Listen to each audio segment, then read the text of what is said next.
बाज और बिल्ली की कहानी। एक जंगल में एक बड़ा सा बरगद का पेड़ था।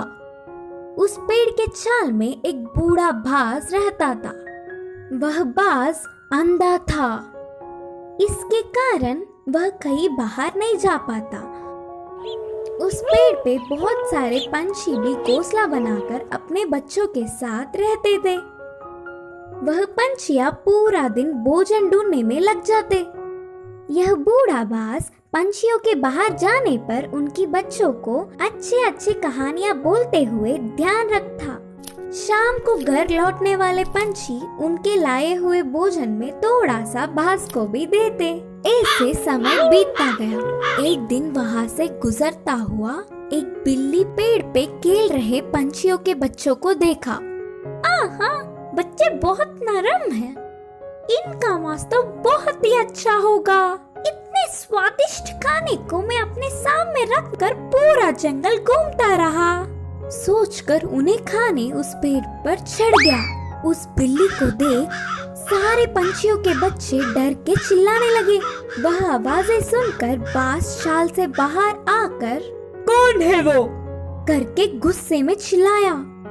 उस चिल्लाहट सुनते ही बिल्ली के ऊपर के प्राण ऊपर ही गए। उधर उन बच्चों के अलावा कोई नहीं सोचकर पेड़ चढ़ गया था। पर अब बाज को देख कांपने लगी। बचने के लिए उसे कोई रास्ता नहीं दिखा। जो होगा सो होगा सोचकर साहस करके कहा, हाँ, मैं एक बिल्ली हूँ। आपके आज्ञा के बिना इस पेड़ पर चढ़ के आने के लिए माफी चाहता हूँ। तब तुरंत बाज, क्या तुम बिल्ली हो? पहले इस पेड़ से उतरकर चले जाओ, नहीं तो तुम्हारे प्राण ले लूंगा, बोलकर चेतावनी दी। हाँ, पर अब गुस्सा ना हो। मेरा जन्म बिल्ली जात का होने पर भी उस जात के लक्षण नहीं आए। मैं मांस नहीं खाता, ऊपर से ब्राह्मण हूँ। इस जंगल के पंछी जानवर तुम सब बहुत ही अच्छे हैं करके तुम्हारे लिए अच्छा ही सुनकर तुमसे दोस्ती करने के लिए आया हूँ। बिल्ली ने बहुत ही होशियारी से कहा। बिल्ली के बातें सुनकर बाज बहुत खुश हुआ। इससे बिल्ली बाज की और तारीफ करने लगी। उस दिन से दोनों अच्छे दोस्त भी बन गए। तब से हर दिन वह बिल्ली पंछियों के ना होने के समय पर बाज के पास आकर 1 घंटा बातें करके चली जाती। बिल्ली के मीठे मीठे बातों से पंछियों के बच्चे उससे अच्छे से मिल गए। ऐसे कुछ दिन बीत गए। फिर मौका देख हाथ आए हुए हर एक बच्चे को खाना शुरू कर दिया। बिल्ली खाने के बाद बिना किसी को दिखे उन बच्चों के हड्डियों को बाज के रहने वाले चाल में फेंक दिया। आगे आगे पेड़ पे रहने वाले पंछी अपने बच्चों को गायब होता देख वह सब एक दिन इकट्ठा होकर बाज के पास आकर अपने बच्चों के गायब होने वाले खबर पूछे। अंधा बाज उसे कुछ नहीं पता, लेकिन सारे पंछी बाज के घर जाकर देखा तो पूरा चाल पंछी के बच्चों की हड्डियों से भरा पड़ा था। बिल्ली के बारे में ना कुछ जाने बिना सारे पंछी बाज ही उनके बच्चों को मारकर खाया होगा सोचकर उस बूढ़े बाज को अपने नुकीले चोंचों से वार कर करके मार दिया।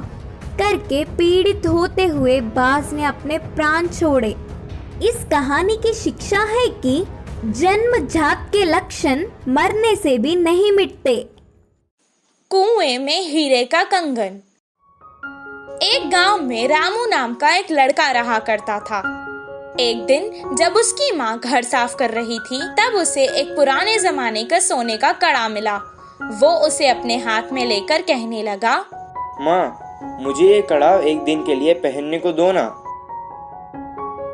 बेटे की इस ख्वाहिश को देखकर माँ ने कहा, ठीक है बेटा, पहन लो, लेकिन याद रखना कोई साधारण कड़ा नहीं है ये तो सोने का कड़ा है।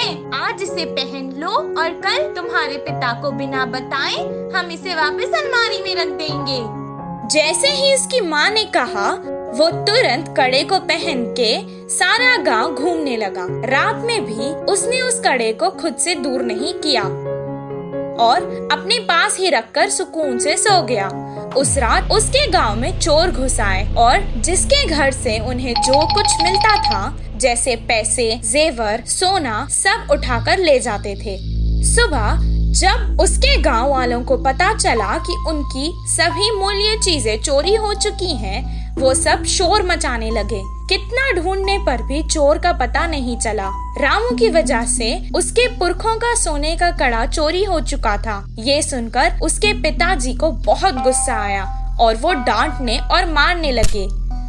कुछ देर बाद उसने कहा, वो कोई खिलौना नहीं था जो तुमने खो दिया, वो मेरे पुरखों की निशानी थी। अब दोबारा मुझे अपनी सूरत नहीं दिखाना, निकल जाओ यहाँ से। बेटे को कड़ा देने के लिए वो अब अपनी पत्नी को भी डांटने लगा। वहीं रामू अपने पिता से मार खाकर बहुत दुखी होकर घर से रोते रोते निकल गया। पास के बगीचे में जाकर एक बड़े पेड़ के नीचे रोता हुआ वो बैठ गया। वहीं पेड़ के नीचे जो चोर ने उसका कड़ा चुराया था, वो चोरी किया हुआ सामान वहां बंटवारा कर रहे थे। वो दोनों चोर जोर जोर से बात कर रहे थे।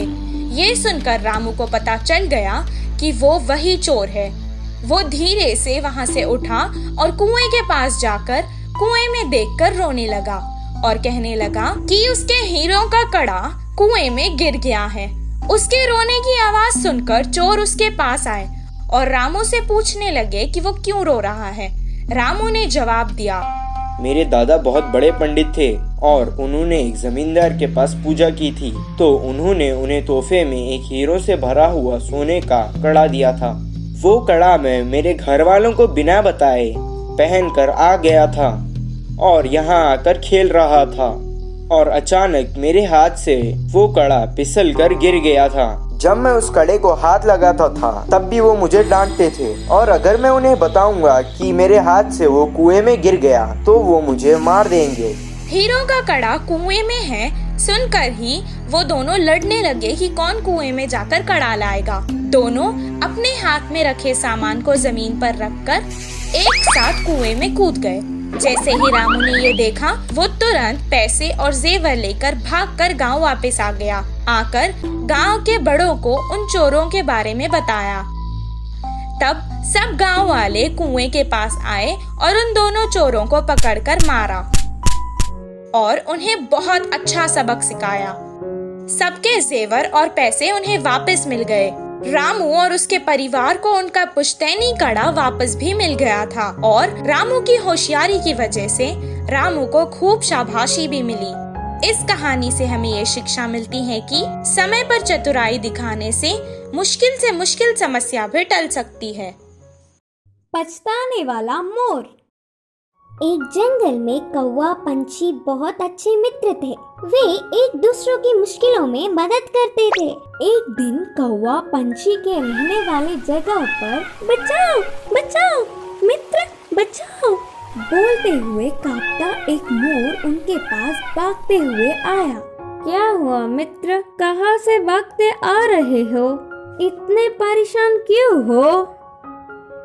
मुझ पर शिकारी की नजर पड़ी, वह मेरे पीछे पड़ता आ रहा है तो बचने के लिए भागता हुआ रास्ता भूलकर तुम्हारे सामने आई। अब तुम्हें ही मुझे बचाना होगा। अच्छा ठीक है यार, पंछी ने कहा। कौवा पंछी ने उस मोर का साथ दिया। फिर से वापस जाने के लिए रास्ता भूलने के कारण कौवा पंछी के साथ वहीं रहते हुए मोर अच्छी मित्र बन गई। उनकी मित्रता कुछ दिन अच्छा था। कौवा पंछी के बीच के मित्रता ना सह पाते हुए मोर जलने लगी। किसी भी तरह कौवा पंछी को अलग करना चाहती थी। एक दिन कौवा भोजन के लिए बाहर जाने के समय पर मोर ने पंछी से कहा, मित्र तुम कौवे से इतना ज्यादा मित्रता बढ़ाकर बहुत ही नजदीक रह रहे हो। क्या तुमने उसकी बदसूरती कभी नहीं देखी? उसे देख सब चिढ़ जाते हैं। तुम्हारा उससे दूर रहने में ही भलाई है। मैं जो कहनी चाहती थी वो कह चुकी, बाकी तुम्हारी मर्जी। वह सुनकर अचानक चौंकने वाला पंछी मोर से कहा, हाँ सच्ची, मैंने इतने दिनों से कौवे के बारे में सोचने की कोशिश भी नहीं की। हट, उससे क्या दोस्ती, उससे क्या मित्रता। तुम्हारे जैसे सुंदर वालों से मित्रता करने से मेरा मूल्य और होदा बढ़ेंगे। उसकी चाल सफल हुई करके मोर खुश हुई। आगे आगे मोर पंछी के व्यवहार में परिवर्तन देख कौवा उन्हें उसे दूर करने की बुरी सोच को समझी। एक दिन, मित्रों, मेरी वजह से तुम्हें तकलीफ हो रहा होगा, इसीलिए इधर के पास में ही एक घोंसला बनाया। मैं वहाँ जाकर रहूंगा। चलता हूँ, करके कौवा उदास होकर कहा। वह अपने आप जा रहा है करके बोलने पर मन ही मन बहुत खुश होकर, अच्छा, अब तुम्हारी मर्जी मित्र, मोर और पंछी ने कहा।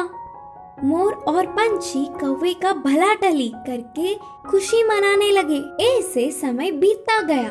पुराने मित्रों को छोड़ के आए हुए बहुत दिन होने से कौवे को उन्हें देखने की इच्छा जागी। पुरानी जगह पर उड़ता हुआ आया। उसी क्षण अपने पंख खोलकर नाचने वाले मोर पर एक शिकारी ने निशाना लगाया। कौवा देखा और परेशान हुआ। हटो वहाँ से, मोर मित्र, हटो, खतरा खतरा बोलकर जोर से चिल्लाया। पास में मरी हुई सांप को अपनी चोंच से पकड़कर शिकारी पर छोड़ा। सांप अपने ऊपर गिरने से, बचाओ बचाओ, सांप सांप बोलते हुए जोर से चिल्लाकर डर के शिकारी वहाँ से भाग गया। यह सब देखकर मोर के होश उड़ गए। भागते हुए आकर कौवे की चरणों पर गिरी और रोते हुए कहा, माफ कर दो मित्र, सुंदरता के घमंड में मैं मेरे मुश्किल समय में मदद करने वाले तुम्हें धोखा दिया, लेकिन तुमने मेरे प्राण बचाए। तुम्हारा कर्ज कैसे भुगतान करूं? तब कौवे ने कहा, पछतावे से बड़ी कोई सजा नहीं, मैंने तुम्हें पूरे दिल से माफ किया। तभी आई हुई पंछी पूरी बात जानकर दुखी होकर अपनी की हुई गलती पर शर्मिंदा होकर सिर झुकाया। फिर तब से कौवा, पंछी, मोर हमेशा की तरह अच्छे मित्र जैसे रहने लगे। इस कहानी की शिक्षा है कि अपने भूलों को भी भुलाने वाला ही सच्चा मित्र होता है।